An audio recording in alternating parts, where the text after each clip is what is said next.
You're listening to Buck Out and Boss Up, a podcast about dance, entrepreneurship, and the challenges of being a woman in business. I'm your host, Lashanae Hibbs, owner and director of Buck Out Cleveland, MBA candidate at John Carroll University, and full-time wife. Be sure to stay tuned. You're in for a treat.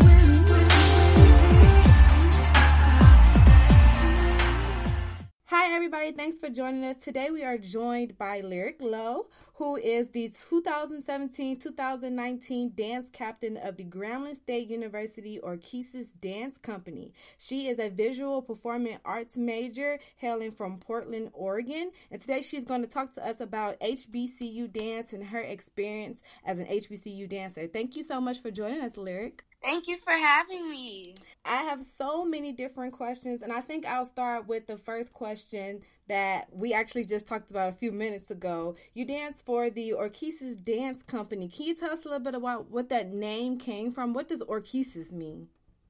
Orchesis stems from the Greek term of the art of dance. And so I think by choosing that name, it kind of encompasses what the company is about. We're more than just the field show. We dance all year round, so we are actually a performing, traveling company. So I think that's why they chose the name Orchesis, to best express what we do.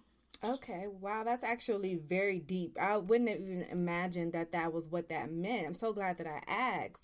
And you stem from Portland, Oregon. What high school did you attend prior to attending Grambling State University?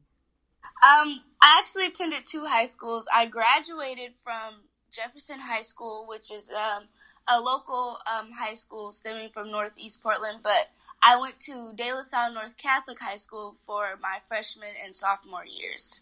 Okay, and what activities did you participate in? Well, actually, more specifically, what dance training did you have prior to auditioning or attending Grambling State University? I was going to the De La Salle North Catholic, and then there were auditions coming up to be a Jefferson dancer. And here in Portland, Oregon, a Jefferson dancer is like the biggest thing you can do in high school. Just something like as far as being on the Orchesis. It has that kind of big name, big weight to its name. So the auditions came up and I'm like, I have to go. These are, this group is a group that I've looked up to, since I was very, very young. So I went in there, no training whatsoever. I did hip hop and African dance, more groovy and earthy, but I didn't have, the technical training in ballet and jazz and modern. But I went in there and I gave it my all, and I ended up making the second company, which was JD2s. And I did a year under JD2s, and then you have the audition again at the end of the year. And I was moved up to the first company, which is Jefferson Dancers. And that's where I began my training with, introduced to ballet, modern, jazz, and different styles. How did that experience prepare you for auditioning for Orchesis Dance Company? Well, it definitely gave me the sense of preparation.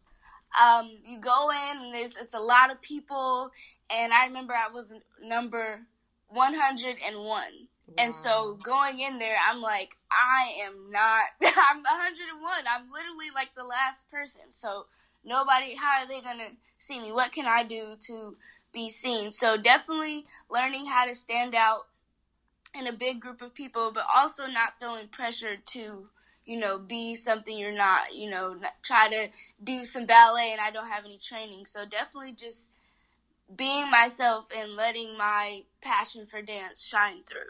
Talk to us a little bit about your audition experience for Orchesis. Can you tell us about how that experience was, what you remember, the encounters you had, what auditioning is like for that dance company? Well, in the past, Orchesis was kind of very, very open and welcoming. Our director, Miss Diane Maroney Grigsby, she is a very, very, very passionate woman. She's so passionate about dance, and she is all about giving back. She studied in college and then left college and went to New York and studied under Alvin Ailey. And once she came, she brought everything that she learned from there to Grambling and basically gave it to anybody who was willing to receive it. So in that time, I was transitioning from, I was at American Musical Dramatic Academy in Los Angeles. I did 1 year there, so I was kind of like a transfer student.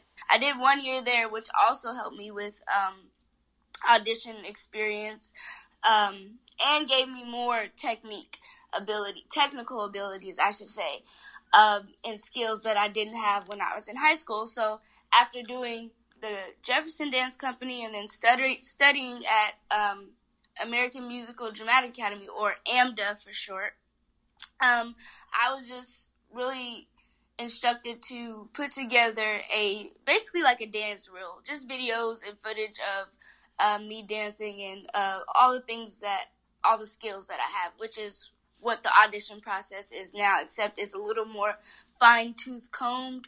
You have to have certain basic technical skills, such as, some ballet training, basically meaning knowing the terminology of, if someone were to instruct you to do something across the floor, leaps, turns, pirouettes, being able to pick up on choreography, things like that. So once I submitted the video, I kind of just came to Grambling on a whim. It wasn't like you got accepted into the company. It was like, okay, well, I'm registered for my classes. I had a modern class, and I was the first one to show up for class. And I got to meet Miss Maroney, and she was just like, oh, you're a dancer? Great. A lot of my babies are graduating, so this is perfect. I needed a new person. And she didn't really even know if I could dance or not. She was just so happy to have someone who wanted to be a part of the company. So that was my experience. I just kind of tiptoed my way into the company and kind of started from the back and worked my way forward. Wow, okay. So it was a blessing, basically, in disguise. Yes, definitely. It was definitely a blessing. So if you had 3 tips, let's say I'm a high school senior and I'm going to Grambling and I want to audition for this dance company. If you had 3, your top 3 tips for an aspiring Orchesis dancer, what would they be? That is a great question, because that's a question I get asked in my DMs and stuff like that, and I try to answer it as best and encouraging, but also straight to the point. So if I was a graduating senior and I did not have a lot of experience in technique, I would definitely try to get into some technical classes, ballet classes, modern classes, jazz classes, just so that once you get into the company, it's not going to be overwhelming, because we do a lot of technique, a lot of technique. And so if you don't have a platform or foundation there, it can be a little discouraging, because you feel like you may be starting. Even though we have different levels, you may feel like you're starting, from the bottom. And we don't want anybody to feel, small. So I would definitely encourage them to get into some technique classes so they can know the terminology and have that weight of not knowing off their backs. My second tip would be to start putting together your audition video sooner than later, because now it's kind of getting down to more narrow picks. We're not taking, I won't say not taking as many, but before, like I was saying in the past, it was welcome to all who's, passionate and committed. But sometimes that's, not enough, because you're in college and you're figuring out what you want to do. And maybe in high school, dance was just a hobby. But when you go into the collegiate level, our company doesn't just stop after you graduate college. Miss Maroney and our instructors are giving us the tools to go out into the professional dance world and to be able to audition and be able to book gigs and dance for, I know a few alumni company members have danced on NFL teams, basketball teams, professional dance companies such as Dallas Black Dance Theater, Alvin Ailey as well, and Paul Taylor. So definitely being sure that dancing is something that you want to do, because it's a lot of work, and it's different for somebody who just wants to dance on the field versus somebody who wants to dance, professionally. So even if you don't want to dance professionally, you have those skills, embedded in you. So if you're like, hey, I want to be a nurse, but you know what, I actually like to dance, and I could have the option to do both. So definitely being sure that dance is something that you want to pursue, even if it's not on a professional level, something that you're serious enough and will be committed to doing. That would be my second tip. And lastly, my third tip for someone who wants to join the company is definitely do your research. Know the company, know our style, which our style is kind of hard to categorize, I would say, because we're such versatile and well-rounded dancers. We kind of do a little bit of everything, and so it kind of is hard to see, okay, well, where do I fit in? But if you, take the time, watch the stands, watch our videos, watch, the kind of things that we do, the technique that we bring to the field, as well as in our spring concert season, it all kind of ties into one thing. So basically just knowing about the company and knowing, the information, so you won't be blindsided or think that you're, going to be just doing one style, because the company, definitely demands more of you. It helps you get out of, your own little personal shell, and kind of introduces you to just every aspect of dance. So I would say those three things are probably the biggest advice I could give to someone who was looking to join the Orchesis dance company. Those were great responses, by the way. I just have to throw that in there. Thank you. I had to really think about it. I really did. No, I know I caught you off guard, but that was all school tea, all very general information. That's very real, very relatable to no matter what team you're auditioning for. That's real. So feel confident in that answer, because that was great. Right on. Thank you. What is your favorite HBCU dance moment? Oh, that's tough. Now you got me with that one, because there's so many. But I would have to. Or if you could just share one with us. Okay, because just the games in general. I feel like I don't know. Can I name a few? Yeah, go ahead. Okay.